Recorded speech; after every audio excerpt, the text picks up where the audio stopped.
My wife walked away after she began making double my pay, calling me dead weight and waiting for me to beg. Instead, she's alone now while I win without her. The day my wife, Chloe, told me she wanted a divorce, she'd also just landed a massive promotion. But the real gut punch wasn't that she was leaving me, it was the chilling, business-like calm on her face when she said it. That moment, my entire world didn't just crack, it splintered, and I couldn't stop the pieces from falling. We were in our kitchen, the familiar scent of last night's dinner still lingering, but the air felt heavy, sterile, punctuated only by her soft, steady voice. We'd been together 10 years, married for 8. And I honestly thought we were happy. Or, at least, I was. Looking back, maybe that was the entire problem. My name's Ethan, and I'm a high school history teacher. You know, the kind of guy who can actually get excited explaining the Treaty of Versailles to a room full of teenagers glued to their phones. Chloe, she was corporate marketing, constantly climbing that ladder like her life depended on every single rung. When we first met, she was an intern, running for coffee, and I was just finishing my teaching degree. We used to joke about ending up broke together. Funny how that turned out. Chloe got promoted 3 times in 5 years. We quickly went from splitting rent on a tiny apartment to her discussing investment portfolios and networking events I barely understood. I supported her through it all. Every late night, every weekend she spent at the office instead of with me. She'd come home completely exhausted, and I'd already have dinner waiting because I knew she wouldn't have time. I truly believed in her, probably more than she believed in herself back then. I'm not saying this to sound like some saint, but it's the truth, and it makes what came next so much harder to understand. This promotion? It came with a massive pay raise. Chloe was suddenly making at least twice what I did, maybe more. And when she told me, I was genuinely thrilled. I took her out to celebrate. We had a great night. I bragged to everyone at school about how my wife was absolutely crushing it in the corporate world. For about 2 weeks, everything felt normal. Then, the little things started. She'd correct me if I used the wrong business term, or she'd check her phone mid-conversation, not even bothering to pretend she was listening anymore. We used to talk about everything, silly stuff like movies, or really deep talks about our future, kids, you know. But suddenly, all her stories were about people I didn't know, deals I couldn't grasp, this whole new world she was inhabiting that just didn't include me. I'd try to tell her about my day, about a student who finally got the Cold War, or some funny thing that happened in the staff room. And she'd give this polite, distant smile, one that never quite reached her eyes. The same smile, I realized, she probably gave to tedious strangers at conferences. It felt like I was slowly becoming a ghost in my own marriage, and I was the only one who even noticed I was fading. The comments started subtly. Barely noticeable at first. Chloe would say things like, "Must be nice to have summers off," if I mentioned vacation, even though she knew I spent those months planning curriculum or working a second job. Or she'd sigh when I suggested a quiet movie night, claiming she needed to be around ambitious people to stay motivated. I'm not an idiot. I knew exactly what she was implying. That I wasn't ambitious enough, that my teaching job wasn't real work compared to hers, that I was somehow less than. The thing is, I never wanted her corporate world. I loved teaching. I loved having reasonable hours, time to read, to think, to just be a human, not a productivity machine. But somewhere along the line, my quiet contentment transformed into laziness in her eyes. My stability became stagnation. And my unwavering support? That became me holding her back from some grand, imaginary destiny she'd conjured up. Her friends changed too. Suddenly, it was all people from her office, buzzing about quarterly earnings, disruption, synergy. I'd sit at dinner parties feeling like I'd accidentally walked into a TED Talk I hadn't signed up for. Chloe stopped introducing me as her husband. Instead, it became, "This is Ethan, he teaches," as if my career was some quirky little hobby.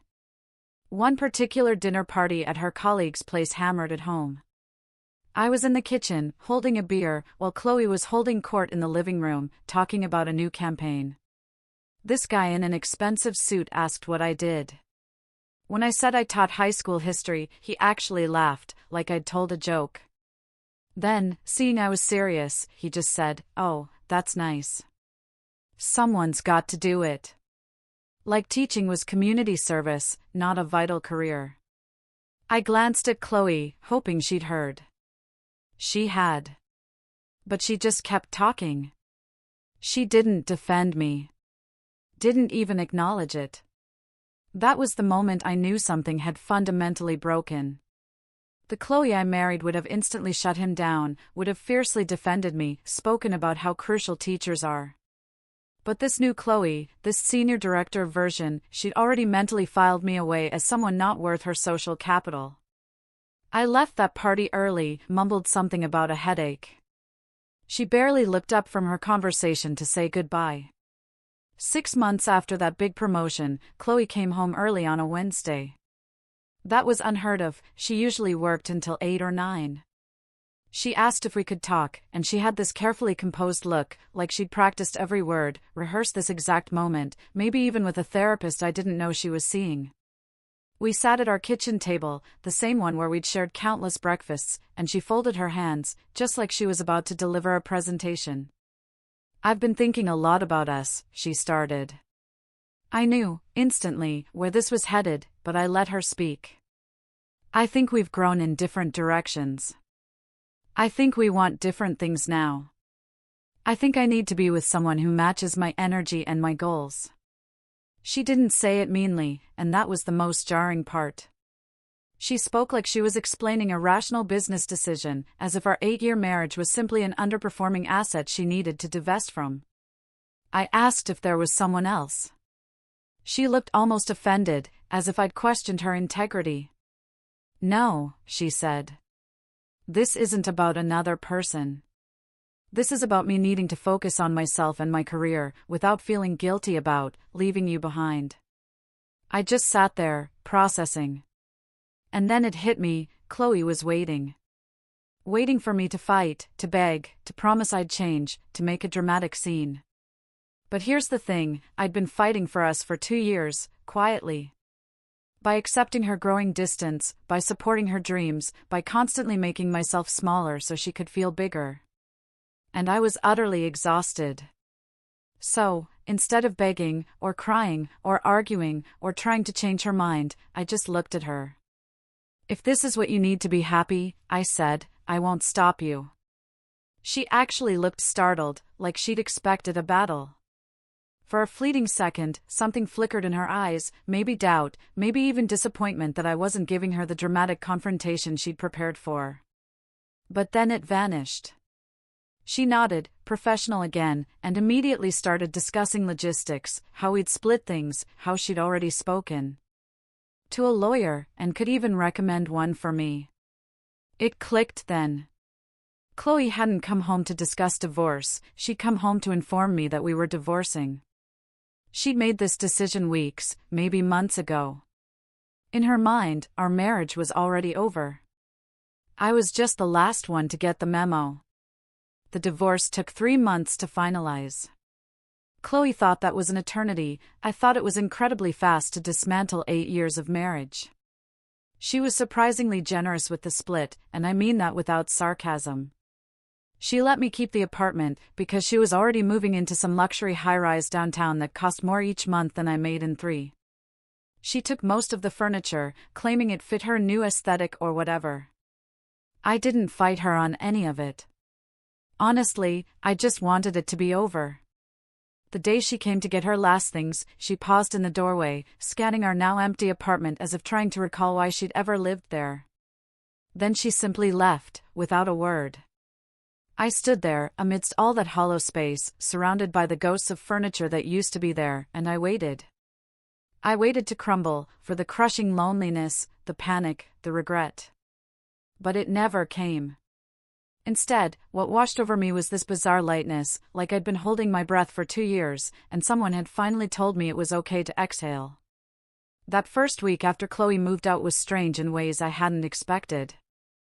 I'd wake up, momentarily forgetting she was gone, reaching for my phone to text her some funny school anecdote, only to remember she wouldn't care. But then, I'd make coffee in the quiet kitchen. No rush. No tension.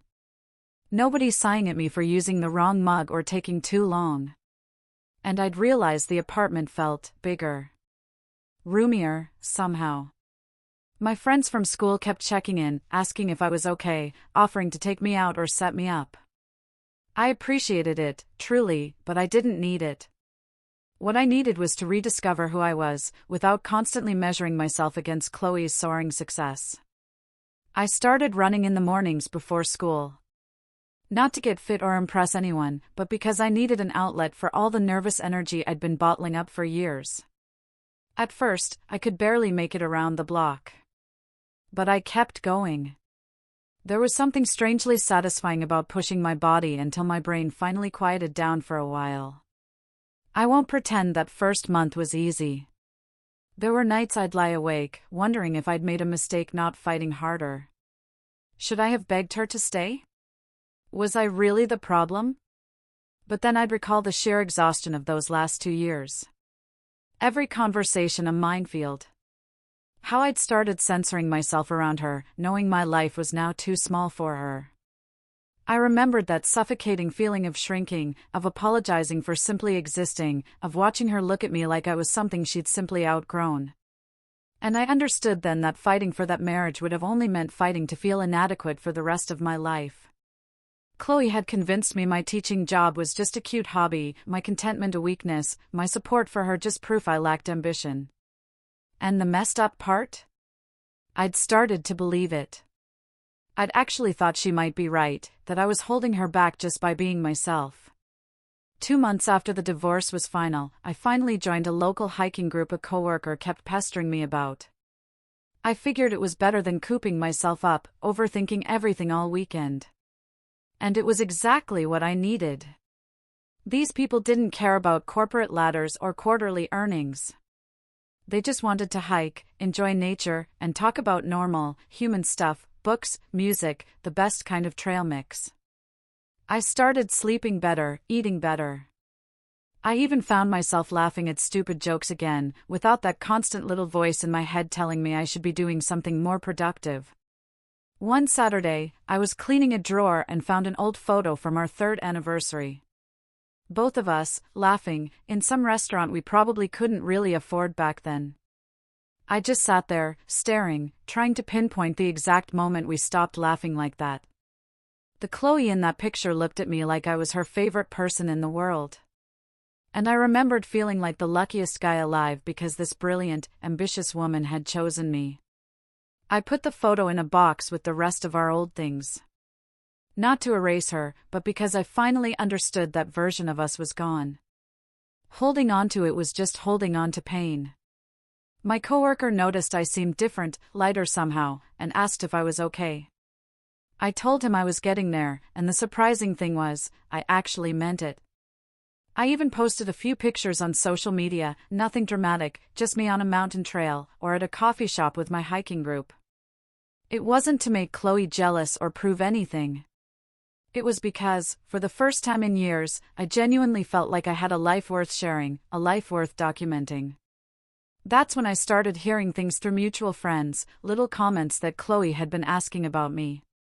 One of her former colleagues, who I was still friendly with, mentioned Chloe had brought me up at a work event, asking if anyone had seen me, if I was doing all right. Another friend said Chloe had been checking my social media, which was bizarre because she barely glanced at my posts when we were married. I didn't know what to make of it, and I tried not to dwell. But a small part of me wondered, what was she thinking? Did she regret leaving? Had she expected me to crumble, and was confused that I hadn't? The old me would have reached out, would have asked if she wanted to talk, would have created an opening for her to come back. But I didn't want to go back.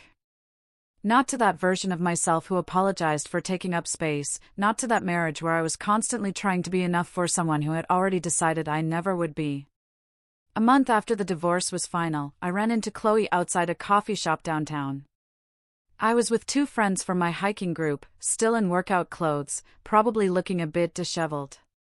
She, on the other hand, was in full business armor, designer outfit, flawless hair, that confident stride that once filled me with pride, but now just made me feel exhausted. She stopped when she saw me. For a second, neither of us knew what to say. "Ethan," she said, her voice different, softer, less assured. "You look good. Been working out?" I told her, yeah, I'd taken up running and hiking, just staying busy. She nodded, like she was processing data in a board meeting. She asked how I was doing, if teaching was going well. Her questions felt genuine, but also like she was fishing, trying to find some crack, some hint that I was struggling, that I missed her.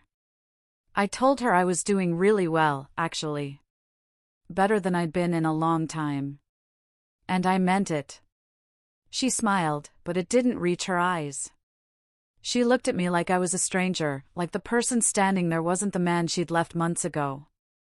We said our goodbyes, and I watched her walk away, a strange sense of closure settling over me, like I'd been subconsciously waiting for that moment. My friend asked if I was okay. "Yeah," I said. "I really am." And the sheer truth of that statement hit me harder than the divorce papers ever had. 5 months after the divorce, I heard through one of Chloe's former coworkers that she'd been asking about me quite regularly. Not just casual "how's he doing," but really specific things, where I was spending my weekends, if I was seeing anyone, if I seemed happy. The coworker found it amusing, said Chloe had this baffled look, like she just couldn't solve a puzzle. And it dawned on me, she had expected a completely different outcome. She'd expected me to be devastated, calling her at midnight, begging for another chance.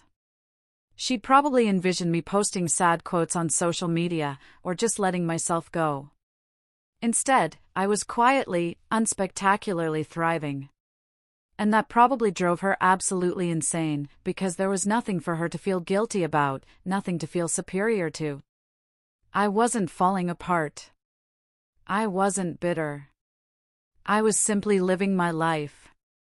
And somehow, that was more threatening to her than any amount of anger or heartbreak could ever have been. Around the 7-month mark, I met someone new, Anna, at a bookstore. I wasn't looking for anyone.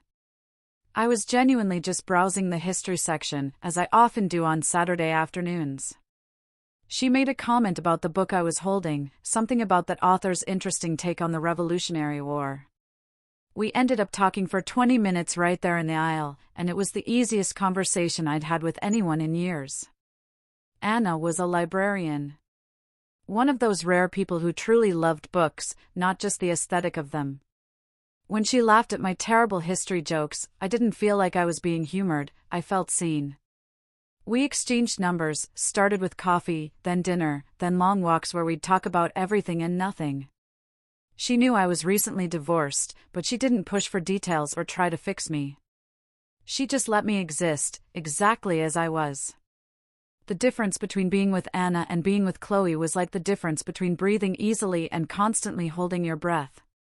I hadn't realized how much tension I'd been carrying until I was around someone who didn't make me feel like I needed to apologize for simply existing. I didn't post about Anna on social media right away, I wasn't trying to make any grand statement.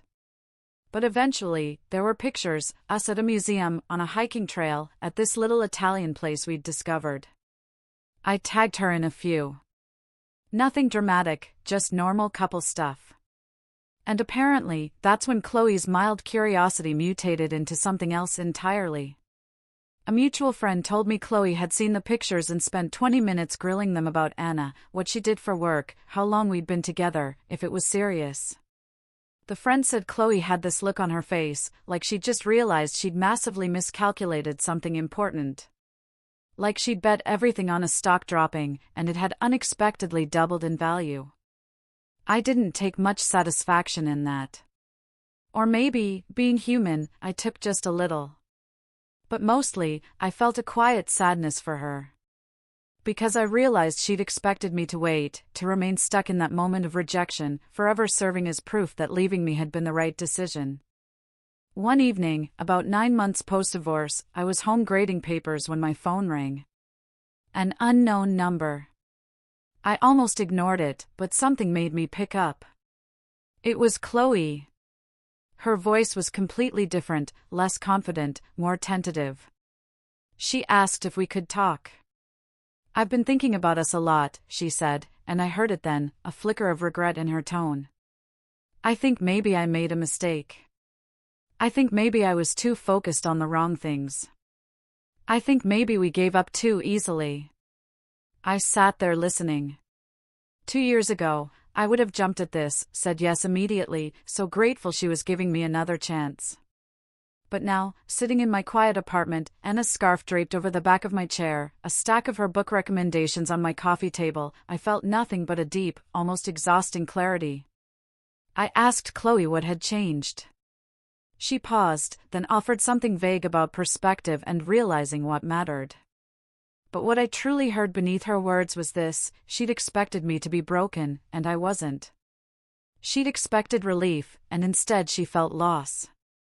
She'd expected moving on to be easy, and it wasn't. I told her I appreciated the call, but I'd moved on.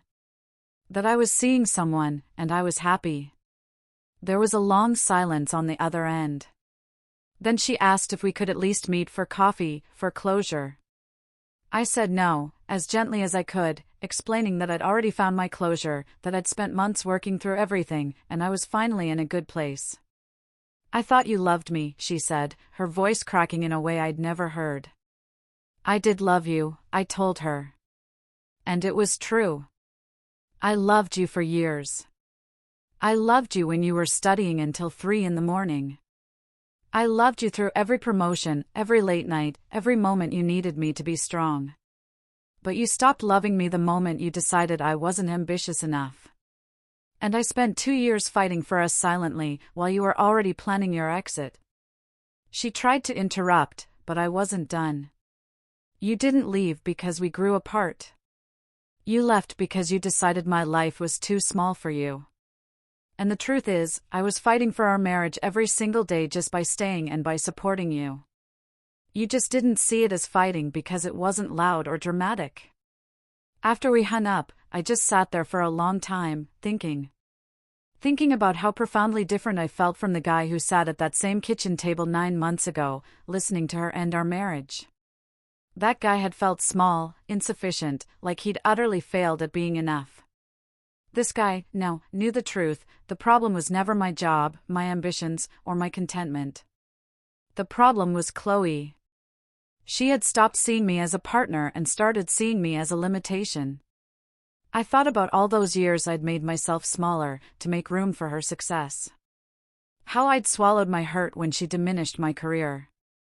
How I'd smiled politely through countless dinner parties where I felt utterly invisible. I had been fighting for us the whole time. Just fighting in a way she didn't recognize, because she measured worth in promotions, salary, and status, instead of in quiet support and consistent presence. Anna came over later that night and found me on the couch, staring into space. I told her about Chloe's call. She just sat next to me, not trying to fix anything or overanalyze, just being there. "You okay?" she asked softly. And I realized, genuinely, I was. She didn't bombard me with questions or dissect Chloe's motives. She just held my hand, letting me process. "After a while," she said, "you know what I love about you?" "What?" I asked. "You're so steady," she replied. "Like, you know who you are, and you're not apologizing for it." It hit me then. That steadiness, my contentment, my lack of that endless hunger for more, these were the very things Chloe had resented, the things she saw as weaknesses. But Anna saw those exact same qualities, and she loved them. And that's when I truly understood. The problem was never me. It was simply that I'd spent so long trying to be enough for someone who didn't want what I had to offer. Anna wanted a partner who came home at reasonable hours, who talked about books, who didn't measure worth in dollar signs. And I was that person. I'd always been that person. I'd just spent years being made to feel like that person wasn't enough. Chloe had left expecting me to crumble, to realize how desperately I needed her, to come crawling back. Instead, I'd discovered who I was without her expectations crushing me. I'd found someone who loved me for being exactly myself. And I'd learned that sometimes, the quietest people are fighting the hardest battles. I wasn't angry at Chloe anymore. I wasn't even sad. I just hoped she'd eventually find whatever she was looking for, because it clearly wasn't me. And honestly, I wasn't her either. She thought she was trading up when she left, but what she was really doing was trading away someone who loved her unconditionally for the chance to be with someone who matched her resume. And I genuinely hope that works out for her. As for me, I was exactly where I needed to be. Finally breathing easy. Finally taking up space without apologizing. Finally understanding that being enough for the wrong person means absolutely nothing compared to being truly yourself with the right one. How do you find the courage to be yourself when someone else makes you feel small?